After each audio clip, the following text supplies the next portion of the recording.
In Fairfield County, something new comes across my desk every day. Crimes are committed, cases are solved, and a community is made safe by the hardworking employees of the Fairfield County Sheriff's Office.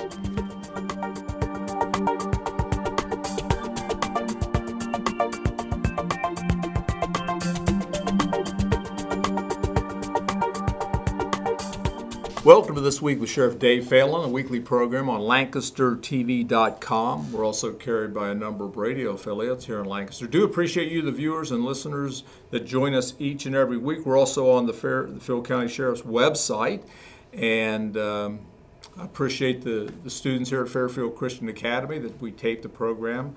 Our executive producer behind the scenes is Kelly Roberts. She lines the guests up, the questions, does a lot of good behind the scenes work getting the programs together. Back is Shad Axe. Last week we had Shad on. He is our SORN officer, which stands for Sexual Offender Registration and Notification. Been in that position, what, about a year?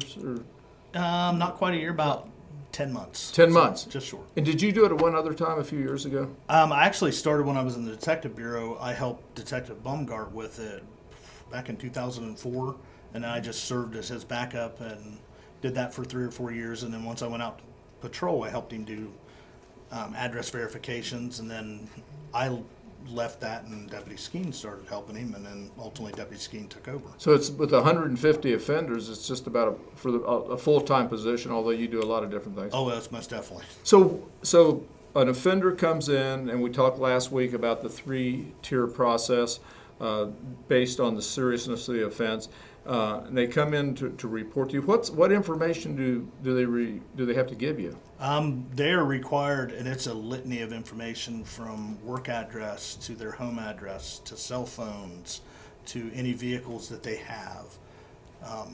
That I know pretty much everything about them. If they have email addresses, I know that. If they have social media profiles, I know that.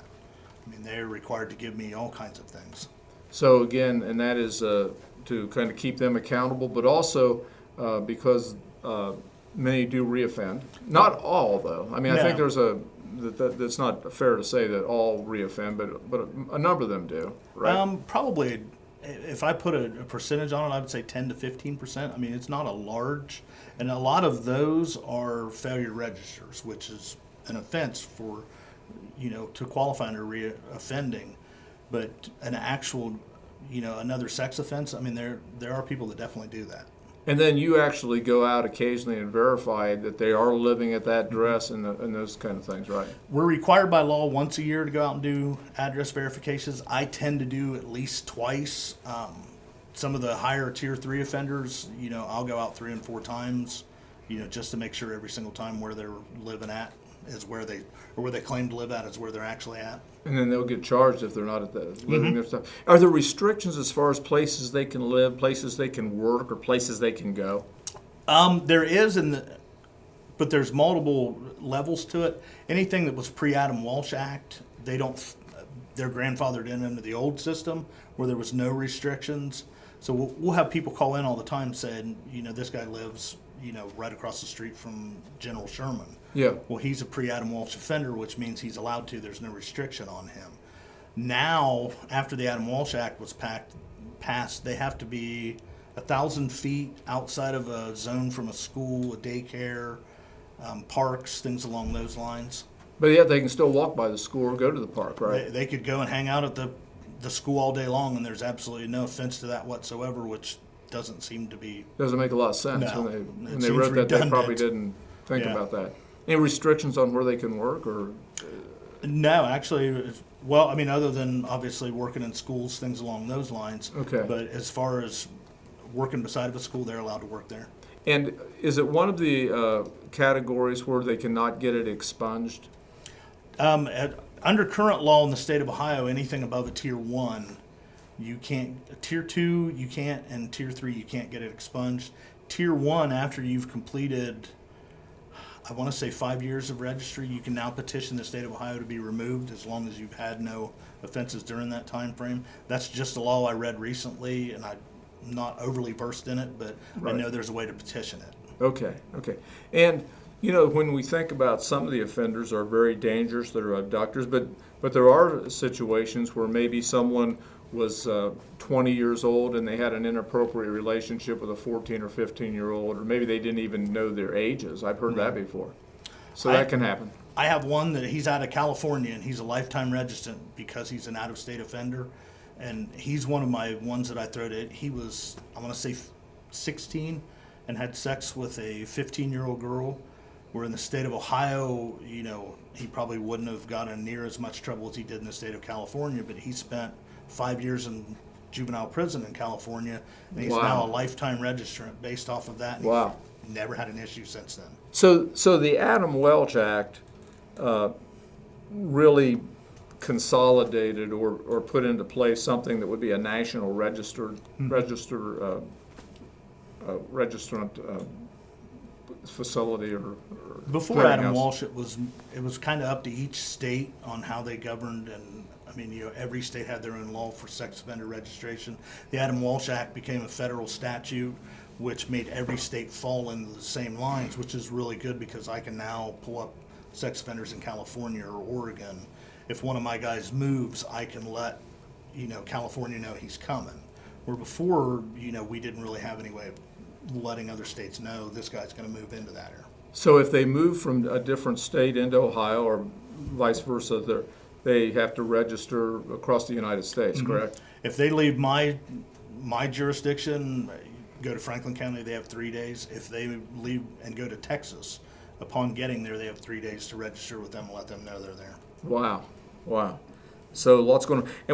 And before airtime, we talked a little bit about a term that's called grooming. So what does that mean as far as when we talk about sex offenders? Suspects will groom their offenders. Most crimes aren't committed, you know, impulsively. You know, they will groom the, you know, child into thinking things are okay long before they ever commit an actual offense. I mean, they're not, you know, compulsive crimes. They will, you know, work with a kid for a long time and get close to them and get their trust long before they actually offend, because trust is what keeps, you know, the control over the child. Right. And they probably get into families the same way. Mm-hmm. Maybe it's and I know you've heard of this before, where a lady, they'll get a divorce and a husband will come on and be a boyfriend or something, but really he's a sexual predator and he's just really after the children as opposed to an interest in the mother. You know, they'll lay the groundwork on, you know, whatever avenue it takes for them to, you know, complete what they want to do. Okay, before we went off the air last time, I think this is important to talk about. The sheriff's website, what do we have available out there for the citizens so they understand who the sexual offenders are and what information's on that website? On that website, we'll list their picture, it will list their crimes, it will list their addresses, it will list physical descriptors of them. When you register with the website and, you know, we send you a link to let you know that somebody's moved in, you'll be able to click on that link and it will pull up their address, it'll pull up their picture, it'll pull up what they did. It'll let you know whether they're a child victim, you know, offender, or whether they're an adult offender. It gives you all the information you need to share with your family members, your children, your neighbors, to say to look for this guy. Okay. And what would be some things that a parent would want to say that they check the website they're notified through our email alert that there is a sex offender living in a certain neighbor down the street, across the street, next door? What are some things maybe a parent would want to tell their children about as far as that address and things, especially maybe on Halloween and things like that? I would tell them, you know, if I was, as a parent, I would tell my children to stay away from this house. I would show them the picture and say, you know, have you met this guy? Has this guy ever come out and talk to you? If he comes up and talks to you, let me know. I mean, you don't want to scare the child and you don't want to take away the innocence of the child, but at the same time, you want to prepare the child on what to do in case this guy comes to them. You know, just have that open, you know, have the conversation with them. I mean, even if it's a hard conversation to have with your child, at least show them that information and tell them you want to know anything about it. And if somebody has a question about an offender that lives in there, they're always welcome to call me and I will walk them through anything. Do you get calls like that occasionally where people says there's an offender in my neighbor, I'm scared or I'm concerned? Or probably one or two a week. I mean, it's that not many? A lot, but I'll get one or two a week of somebody, you know, questioning a guy living where he's living, if he's allowed to live there. they'll ask me questions, and I'm kind of limited on what information I can give other than what's on the website. Right. But, I try to help people as much as I can to, whether they should worry, whether they don't worry. I mean, not that you shouldn't worry, but, I try to steer them the way that, I would want them to go if it was me. And then there are also some, as far as people involved in arson, Yes, we also have an arson registry, and we have far less offenders on that, but I am also in charge of the arson registry. And that's interesting because I think of most people, because that is relatively new, that if people are involved in arson, now is that just for the state of Ohio? Is that another thing or do you know? I believe that's only through the state of Ohio. As far as I have limited use of it because I only have to see those people once a year, and I think I've had one.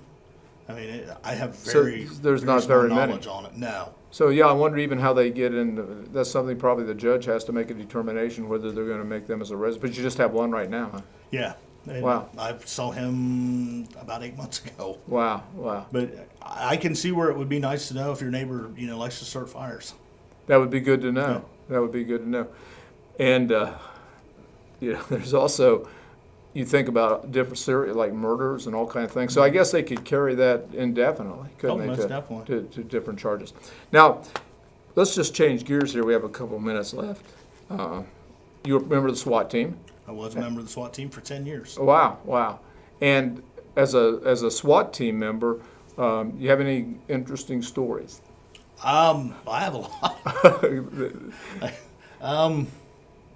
I can think of the only time I would have ever actually had the chance of, or I guess not chance, but the only time I would have ever, needed to, discharge a weapon at somebody, Deputy Jeff Dixon was nice enough to shoot him with wooden baton rounds through an outside window, which took that away, which I was very thankful that Right. Deputy Dixon did that.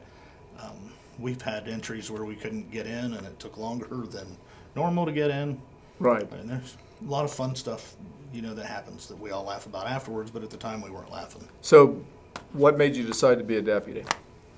I wanted to be an attorney when I was in high school, and I really just, the thought of going to college for 8 years didn't appeal to me. And my uncle was a retired Florida trooper, so I always idolized my Uncle John, and Right. so instead of becoming an attorney, I decided that law enforcement was the route I would go. Well, I think you made a good choice. I think I did. I've liked it for 23 years. That's pretty good. And I think the same thing.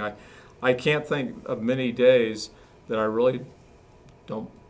I like to go to work. I think it's a great job, and I appreciate your dedication. Thank you, sir. We're just about out of time. Deputy Shad Axe, our SORN officer, and appreciate you being. We'll have you back here another time to kind of update us on any different things going on in the county as far as our sex offenders. Well, the clock on the wall says we're about out of time. I again appreciate the students here at Fairfield Christian Academy, J.T. Burcham, the instructor, who has helped us so many years, not only with our radio program, but also the television program. Behind the scenes is Kelly Roberts, our executive producer, and again, she does a terrific job.